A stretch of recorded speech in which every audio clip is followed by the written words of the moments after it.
కుటుంబమైన మీలో ప్రతి ఒక్కరికి వేదిక మీద ఉన్న ఇంతమంది పెద్ద పెద్ద నాయకులందరికీ,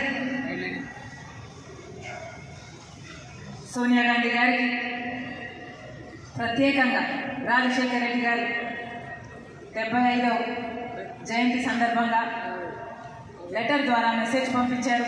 వారికి, రాహుల్ గాంధీ గారికి వీడియో మెసేజ్ అదే పనిగా రాజశేఖర రెడ్డి గారి జయంతి సందర్భంగా ఈరోజు పొద్దున పంపించారు. మీరందరికీ, హాజరైన మీ అందరికీ, హాజరు కాలేని రాజశేఖర రెడ్డి గారి ప్రతి అభిమానికి మీ రాజశేఖర రెడ్డి బిడ్డ శిరస్సు వంచి చేతులు జోడించి మనస్ఫూర్తిగా నమస్కరించుకుంటారు.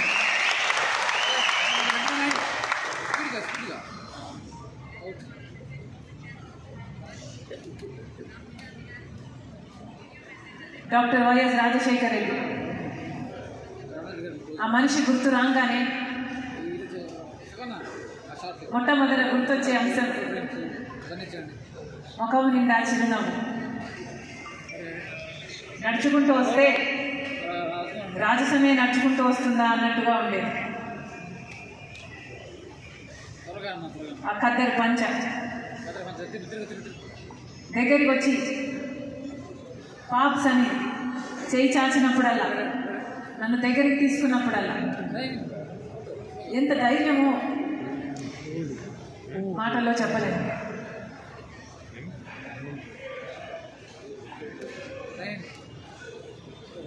రాజశేఖర రెడ్డి గారు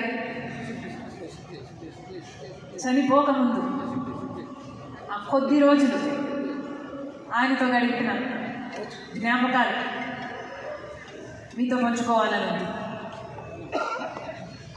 ఆ కొద్ది రోజులు ఆల్మోస్ట్ నాన్నని నేను కలిసిన ఆఖరిసారి కావచ్చు. ఆ రోజు కలిశాను, మరుసటి రోజు నేను బెంగళూరుకు వెళ్ళిపోవడం జరిగింది. ఆ రోజు రాత్రి నేను కలిసినప్పుడు నాన్న మాట, పాప్స్ దేవుడు ఎంత చేశాడు కదా, మన జీవితాల్లో దేవుడు ఎంత చేశాడు, ఏమీ కానీ నన్ను ఇంత దూరం తీసుకొచ్చాడు,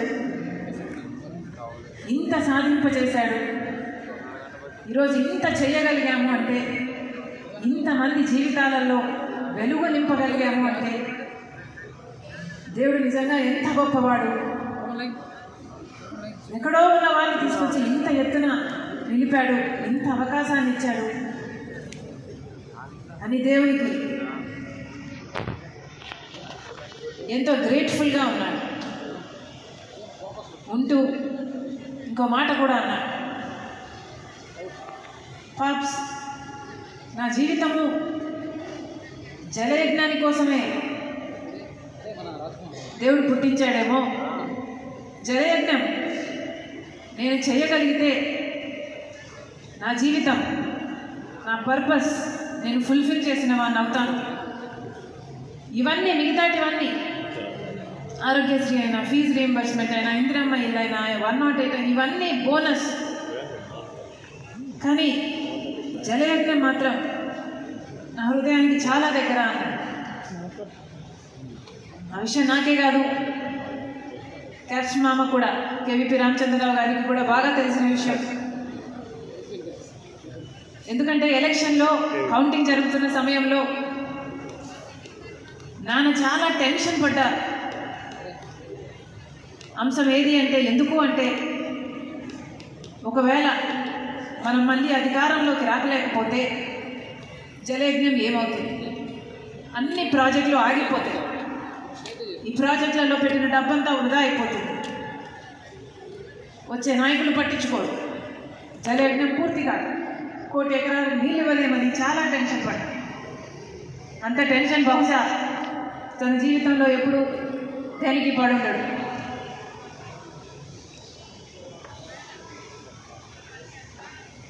అంతేకాదు నాన్న ఆఖరి రోజుల్లో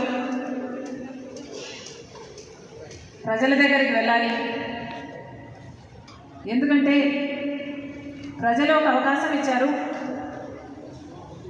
ఆ ప్రజలకు మనం రుణపడి ఉన్నాం అన్న భావన నాన్నలో చాలా ఉంటుంది. ఒకసారి ఆలోచన చేయండి. ఏ ముఖ్యమంత్రి కూడా ఎలక్షన్లు అయిపోయాక గెలిచిన తర్వాత అంత తొందరగా మళ్ళీ ప్రజల్లోకి వెళ్ళాలి అని అనుకోడు. కానీ రాజశేఖర రెడ్డి గారు మాత్రం సాచురేషన్ పద్ధతిలో ప్రతి పథకము ప్రజలకు అందాలి. ఇంకా ఇల్లు లేని వారు ఉన్నారేమో, ఇంకా ఆరోగ్యశ్రీ అందని వారు ఉన్నారేమో, ఇంకా ఫీజు రీయింబర్స్మెంట్ అందని వారు ఉన్నారేమో, ఎవరికి ఏ అవసరం ఉన్నా అవసరం తీర్చాలి అని రచ్చబండ కార్యక్రమం ప్లాన్ చేశారు రాజశేఖర రెడ్డి గారు. అసలు ఏం అవసరం ఉంది? నాకు ఒక్కొక్కసారి అనుకుంటే అసలు ఏం అవసరం ఉంది? ముఖ్యమంత్రిగా 5 సంవత్సరాలు పనిచేశాడు. ఆ పనితీరును బట్టి ప్రజలు ఆయనను ఆశీర్వదించారు. ఆయన గెలిచాడు. గెలిచాక మళ్ళీ ప్రజలు అని ఉరుక్కుంటూ వెళ్లాల్సిన అవసరం ఏముంది? అలా వెళ్ళి కదా రాజశేఖర రెడ్డి గారు చనిపోయారు. కానీ ఆ తపన ఉండేది. చాలా మందికి ఒకసారి అధికారం వచ్చిన తర్వాత అధికారం అనుభవిస్తారు. అధికారం అనుభవించే క్రమంలో ఆ భోగాలలో ప్రజలకు దూరం అవుతారు. మొదట్లో రామకృష్ణ అన్న చెప్పినట్టు అధికారం లేనప్పుడు పాదయాత్రలు చేస్తారు, పోరాటాలు చేస్తారు. కానీ అధికారం వచ్చిన తర్వాత అవన్నీ మర్చిపోతారు. కానీ రాజశేఖర రెడ్డి గారు 5 సంవత్సరాలు ముఖ్యమంత్రి అయిన తర్వాత, సేవ చేసిన తర్వాత, అంత అద్భుతమైన పథకాల రూపకల్పన చేసి అద్భుతంగా అమలు చేసిన తర్వాత, గెలిచిన తర్వాత మళ్ళీ ప్రజల్లోకి పోవాలి అని ఉరుక్కుంటూ వెళ్ళి మనందరికీ దూరం అయ్యాడు రాజశేఖర్. ఎంతమంది ఉంటారు అలాంటి నాయకులు? వెతికినా కనిపించారు, భూతత్వం పెట్టి వెతికినా కనిపించారు అలాంటి నాయకులు. ఇదే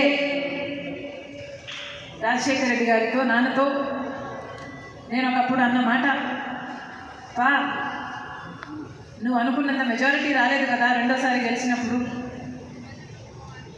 కారణం ఏమిటి? నువ్వు నీ ప్రజలను ఎంతగానో ప్రేమించావు, నిత్యం తప్పించావు, ఎన్నో పథకాలకు రూపకల్పన చేశావు. ఆ పథకాల గురించి మళ్ళీ ఇంటికి వచ్చి ప్రతిరోజు ఇది ఇది ఇది ఇది అని, ఇది ఇలా చేస్తున్నాం, ఇది ఇలా చేస్తున్నాం, ఈ పథకం ఇంతమందికి అందుతుంది, ఇంతమందికి లబ్ధి చేరుతుంది అని ఈ 5 సంవత్సరాలు అంత ఎక్సైట్మెంట్తో ఇన్ని పథకాలు చేశావు, ఇంత ప్రేమించావు. కానీ ఏమైంది? నువ్వు ప్రేమించినంతగా నీ ప్రజలు నిన్ను మళ్ళీ ప్రేమించినట్టు లేరు కదా అని అన్నా. మెజారిటీ తక్కువ వచ్చింది కాబట్టి దానికి ఆయన ఏమీ అనలేదు. నవ్వాడు, చిరునవ్వు, పర్వాలేదులే పాప్స్ అన్నాడు. కానీ ఆ రోజు అర్థం కాలేదు నాకు ప్రజలు ఆయన ఎంత ప్రేమించారు అని. ఏ రోజు అర్థమైందంటే నాన్న చనిపోయిన తర్వాత,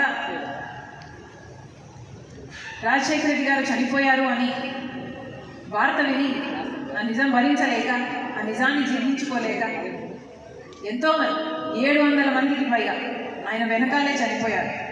ఆ రోజు అర్థమైంది నాన్న తన ప్రజల్ని ఎంతగా ప్రేమించాడు, ప్రజలు కూడా తనని అంతగా ప్రేమించాడు. లేకపోతే నాన్న నన్ను ఎంతగానో ప్రేమించాడు, నేను నాన్నని ఎంతగానో ప్రేమించాను, అయినా నేనే బతికే ఉన్నాను. మేము ఎలా బతుకున్నాం, అమ్మ నేను ఎలా బతుకున్నాం, కానీ ఇంతమంది చనిపోయారు. ఎంత గొప్ప ప్రేమ వాళ్ళది అని ఆ రోజు అర్థమైంది. ఇలాంటివి అంతేకాదు రాజశేఖర రెడ్డి గారు రాజకీయంగా చూసుకుంటే ఆఖరి రోజుల్లో కాంగ్రెస్ పార్టీ అధికారంలో ఉండాలి, కాంగ్రెస్ పార్టీ అయితేనే ఈ దేశానికి మంచిది అని పూర్తిగా విశ్వసించి పనిచేసిన వాడు.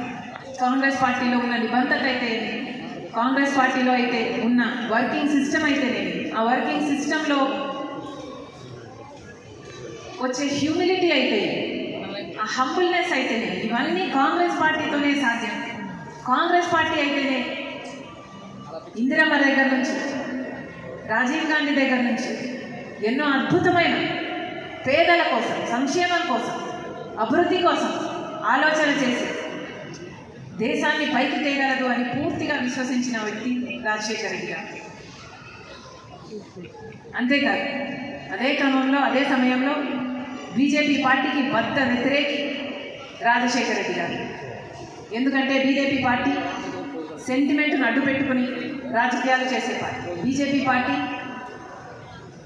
మతాన్ని అడ్డు పెట్టుకుని రాజకీయాలు చేసే పార్టీ. ఒక హిజాబ్ అయినా, ఒక పుల్వామా అయినా, గోద్రా అయినా, మణిపూర్ అయినా, రామ్ మందిర్ అయినా, ఏదైనా ఇదే బీజేపీకి తెలిసిన రాజకీయం. అందుకే బీజేపీ పార్టీకి బద్ద వ్యతిరేకి రాజశేఖర రెడ్డి గారు. ఈరోజు మళ్ళీ చెప్తున్నాం, రాజశేఖర రెడ్డి గారి వారసులు అనుకున్నాం చెప్పుకుంటున్న వాళ్ళు, వారి ఆశయాలను నిలబెడుతున్నామని చెప్పుకుంటున్న వాళ్ళందరికీ అలాంటి బీజేపీ పార్టీతో మీరు తెర వెనుకల పొత్తులు పెట్టుకున్నారు. మీరు ఎలా అవుతారు? రాజశేఖర రెడ్డి గారి ఆశయాలను నిలబెట్టిన వాళ్ళు ఒకసారి ఆలోచన చేస్తారు. ఆఖరి రోజుల్లో రాజశేఖర రెడ్డి గారు చాలా చాలా కోరికగా రాహుల్ గాంధీ గారిని ప్రధానమంత్రిని చేయాలి అని కూడా చాలా కోరుకున్నారు. మరి ముఖ్యంగా ఆ ఎలక్షన్ ఆ టైంలో, ఆ ఆఖరి సంవత్సరం ఎందుకో తెలియదు. అసలు ఆ రోజుల్లో రాహుల్ గాంధీ గారు పెద్ద నాయకుడు కూడా కాదు. అప్పుడు రాహుల్ గాంధీ గారికి వయసు 35 సంవత్సరాలు. పెద్ద నాయకుడు కాదు, పెద్ద నాయకత్వ లక్షణాలు లేవు. ఆ రోజులో పెద్ద నాయకుడు కావాలి అన్న తపన ఆయనలో కూడా లేదు. అయినా కూడా రాజశేఖర రెడ్డి గారు గుర్తించారు, ఈ మనిషి ప్రధానమంత్రి అయితే మన దేశానికి మంచిది అని ఆ రోజు గుర్తించాడు రాజశేఖర రెడ్డి. ఎంత ముందు చూపు ఉండాలి ఆ మనిషికి. రాజశేఖర రెడ్డి గారికి రాజీవ్ గాంధీ గారికి చాలా దగ్గరి సంబంధం. రాజీవ్ గాంధీ గారంటే రాజశేఖర రెడ్డి గారికి చాలా ప్రీతి. ద పర్ఫెక్ట్ జెంటిల్మెన్ అనేవారు రాజీవ్ గాంధీ గారి గురించి.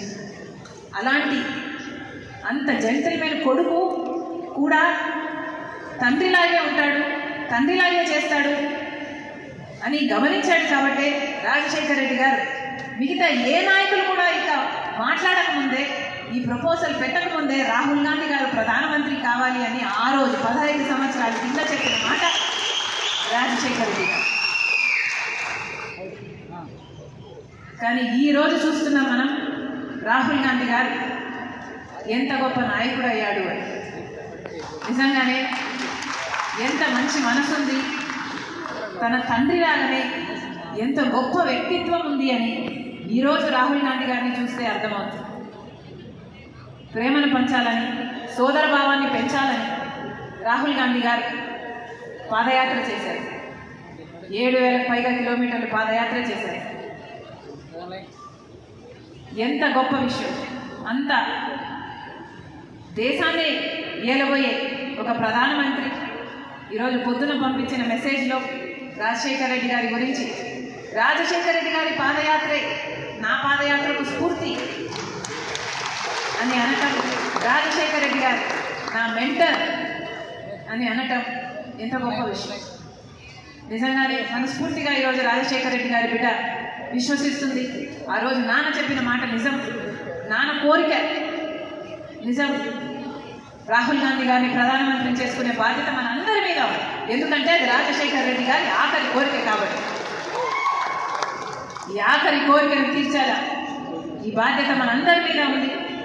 మరొకసారి ఇంతమంది రాజశేఖర రెడ్డి గారిని స్మరించుకోవడం కోసం, ఆయనకు నివాళులు అర్పించడం కోసం ఇంతమందిగా వచ్చారు. పేరు పేరు అంటున్న ప్రతి ఒక్కరికి, దాయస్ మీద ఉన్న ప్రతి ఒక్కరికి రాజశేఖర రెడ్డి బిడ్డ శిరస్సు వంచి చేతులు జోడించి మనస్ఫూర్తిగా కృతజ్ఞతలు.